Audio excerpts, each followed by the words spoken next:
Healthy Minutes with Dr. Mo. What is tooth decay and how can we fight off the cavities? Are we following the right techniques when it comes to brushing and flossing? How can we relieve toothache at the comfort of our own home?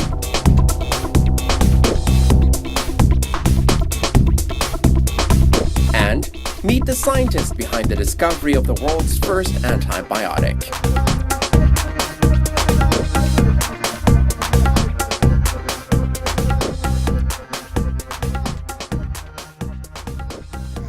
Hello and welcome to Healthy Minutes, the program that talks about your health. I'm your host, Dr. Mo. Now, one of the first things you notice about a person is their teeth. How many times have you heard the saying, wow, she has a killer smile, or wow, his smile swept me off my feet? And one of the most important ingredients of that smile would be the teeth. Now, teeth primarily function in the breakdown of food by cutting and crushing down the food in preparation for digestion. There are 4 main kinds of teeth, each with its own function. Let's take a look at these different kinds of teeth and what's hidden underneath our gums.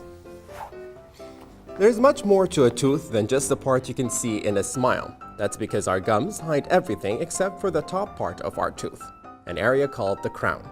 Because this area grinds our food, it is covered with the hardest material in the body. The thin layer called the tooth enamel is the reason why our teeth are hard, white, and shiny. Underneath the enamel and down into the roots, the tooth is made up of a pale yellow dentine. Although slightly softer than the enamel, it is still harder than the bone. The middle of every tooth is hollow to make room for blood vessels needed to keep the tooth alive. This collection of soft tissues is called the pulp and also contains the nerves that warn us when something is wrong with the tooth. The nerves and blood vessels enter the tooth through a hole at the very end of the root and travel up through the pulp chamber in the pulp canal. Every tooth sits in a socket in the jawbone and is held in place by a tiny elastic strand called the periodontal ligament.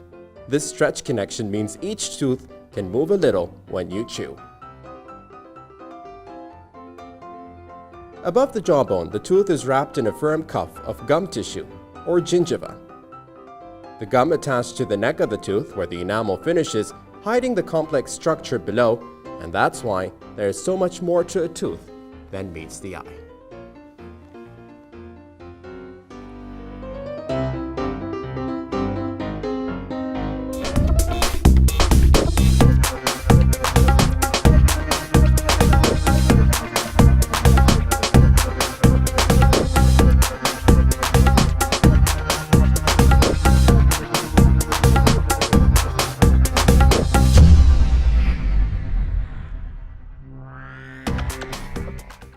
Welcome back. Did you know that tooth decay is one of the most common illnesses, second only to the common cold? But what is tooth decay? Tooth decay, or dental caries, is an infectious process that affects the structure of the teeth, and one of the most notable consequences would be cavities. Now, if left untreated, tooth decay could lead to pain, tooth loss, or even death. As for the causes of tooth decay, the teeth is naturally bathed in saliva, which has many important functions, but one of the most important functions is maintaining a neutral pH. It is a malfunction in this neutral pH that leads to tooth decay. Let's take a look. Bacteria is present in everybody's mouth, and what happens is that when you've got bacteria in your mouth already, and then your dietary intake, if it includes a high sugar content, sucrose, sugar, table sugar, candies, chocolates, the bacteria per se does not start to eat away the tooth itself. What the bacteria does is that it metabolizes the sugar to produce acids, and that acid is responsible for decaying the tooth structure, eating it away, destroying it. That is dental caries. Bacteria being part of the normal flora in the mouth, everybody's got bacteria, but everybody's diet should not contain a lot of sugar. It's not rocket science. You lessen the amount of sugar, you reduce the amount of sugar you take, and the bacteria will not have anything to work on, and you will get a reduction in caries. And what you see, you have to understand, the problem is the mouth has got this, there's a pH, everybody's mouth has a pH. It's either acidic or neutral, alkaline or neutral. Caries starts when the pH becomes acidic. So I pop a candy in my mouth, the pH reduces, becomes acidic, the bacteria is working and it's destroying my teeth.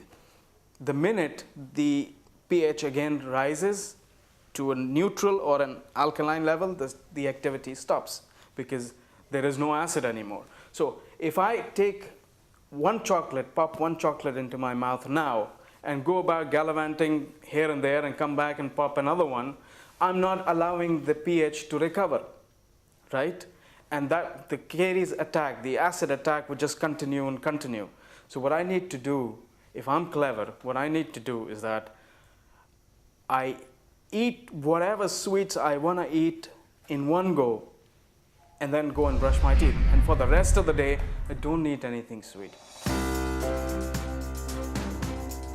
In Latin, caries means rotten or foulness. Caries is a tooth disease caused by bacteria. Now, our bodies are occupied by numerous bacteria. Bacteria settlement usually start immediately after birth because of our parents and our environment. Not all bacteria are harmful, however. For example, the bacteria flora in our intestinal tract is crucial for our survival. This is called symbiotic bacteria.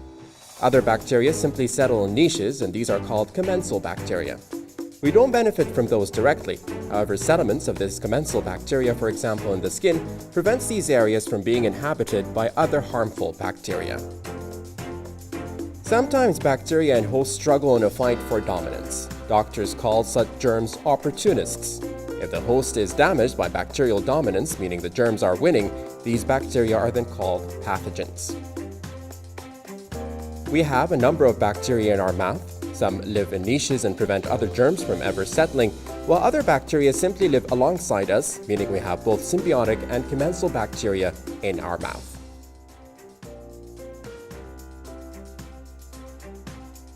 However, the bacteria flora can change instantly due to life circumstances.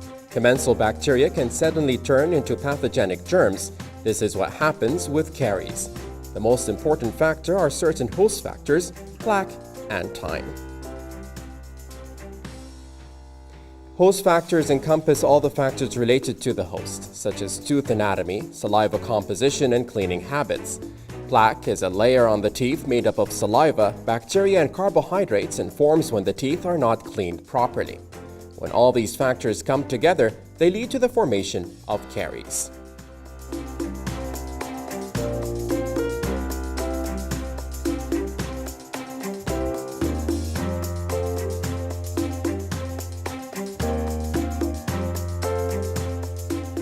Now let's take a look at the plaque itself. It is organized just like a city.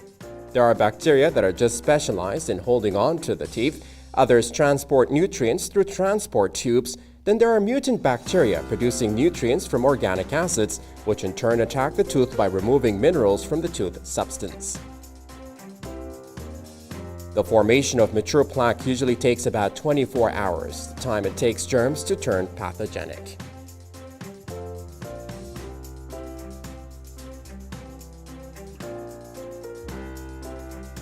Now, only mature plaque can cause caries and periodontitis. Therefore, it is important for everyone to remove plaque efficiently by brushing, flossing. By doing so, the bacteria are deprived of their habitat, without which they can do no harm.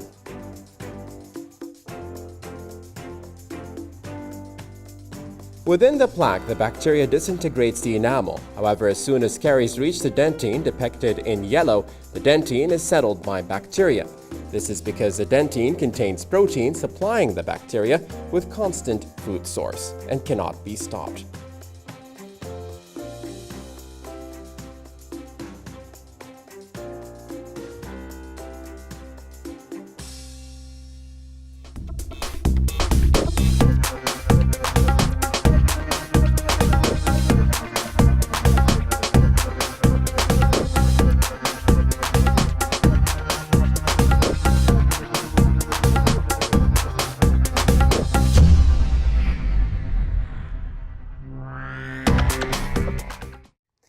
what happens when the dental caries becomes too advanced that it affects the roots of our teeth? Here, the dentist might opt to perform what is known as a root canal. Now, a root canal procedure is when the dentist would numb the tooth and will drill the tooth up to the pulp to clear the inflamed tissue, and then he or she will inject a filler to make it look like a normal tooth. Let's leave you with a small illustration to explain more about the procedure. Going for regular dental checkup, seeing a dentist every 6 months or a year as recommended, then the treatment for dental caries is not drastic, because your dentist would catch the defect as soon as it starts, and then the treatment is not drastic, it's not painful. They would just remove that defect, fill it up, and you go home. It doesn't have to be a huge deal. It does not have to be a root canal treatment. It does not have to be extraction of a tooth. So that's why we recommend people seeking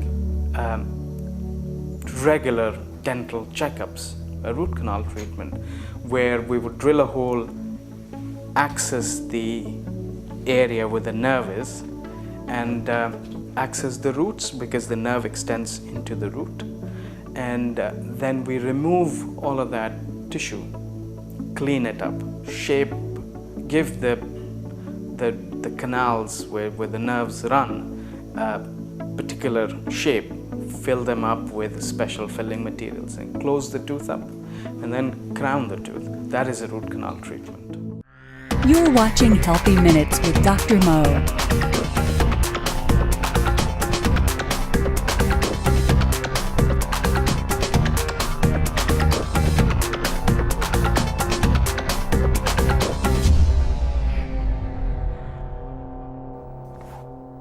Now, as the saying goes, prevention is better than cure. Dentists recommend brushing twice a day, flossing once, using a mouthwash, and never missing a dental appointment. But is there a proper technique to brushing? Are we doing it the right way, or are we just brushing the visible parts of our smile and ignoring our molars and our premolars? What about flossing? Is there a proper technique to it? Let's find out.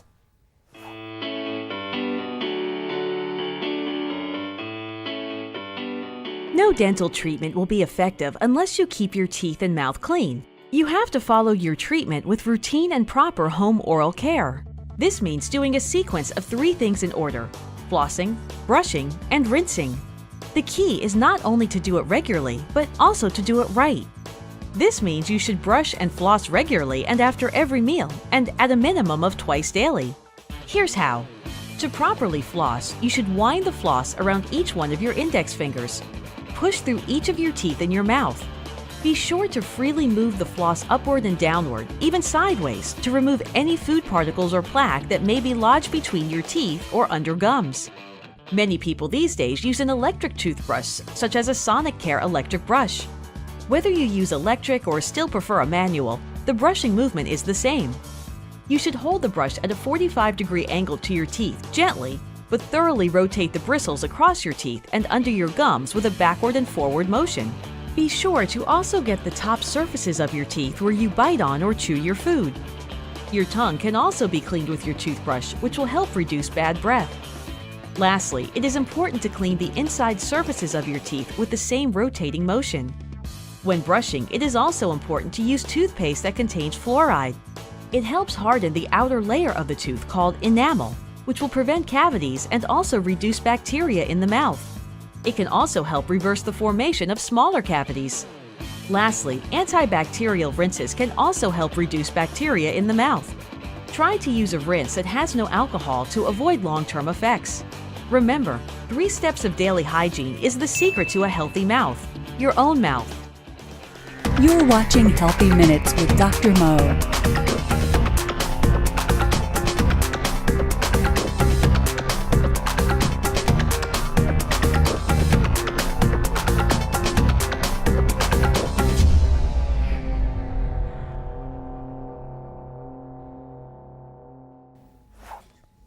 Now that we've seen what modern medicine has to offer for the treatment of tooth decay, we at Healthy Minutes opted to explore the natural remedies option for different ailments we'll be discussing in the show. And today, we've explored these options for a toothache. Now, even though this might work, it does not substitute you actually paying your doctor a visit if you have a problem. Let's see what nature has in store for us from treatments for toothache.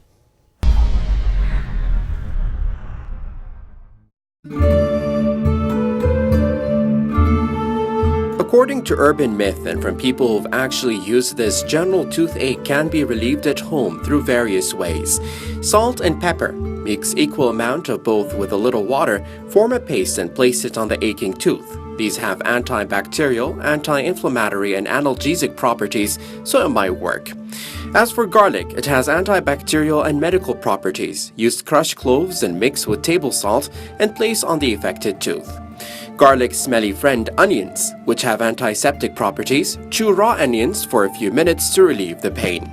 Warm salt water. Mix salt with warm water, gurgle, and it should work its magic. There are some more suggestions we have for you. Visit our website healthyminutes.tv for more. Try them out and let us know if they've worked. You're watching Healthy Minutes with Dr. Mo.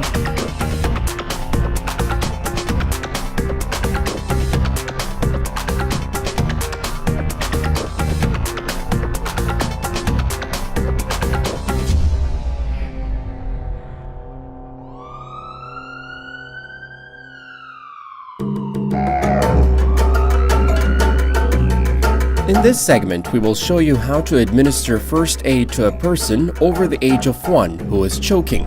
This video is the courtesy of the Red Cross and Red Crescent.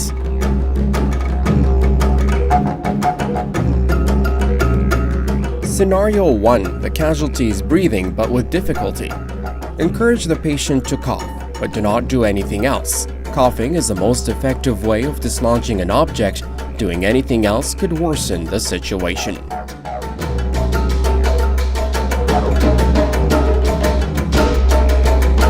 Scenario 2. The casualty is not breathing but still conscious. Support their body with your lower hand and lean them forward. Give them up to 5 sharp back blows between their shoulder blades with the heel of your hand. If the back blows do not work, alternate with a series of 5 abdominal thrusts. Place your hand clenched in a fist in the middle of the abdomen, just below the sternum, in the hollow of the stomach. Place your other hand over it, bend the casualty forward, pull sharply inwards and upwards. Alternate 5 back blows with 5 abdominal thrusts until the casualty is breathing normally. Scenario 3. None of the procedures have worked and the casualty loses consciousness. Call or get someone to call 999 for the emergency services and start CPR. Alternate 30 chest compressions with 2 rescue breaths. If you do not know how to give mouth-to-mouth breathing, do chest compressions only at a rate of 2 per second. Continue CPR until the medical team arrives or the casualty starts breathing normally.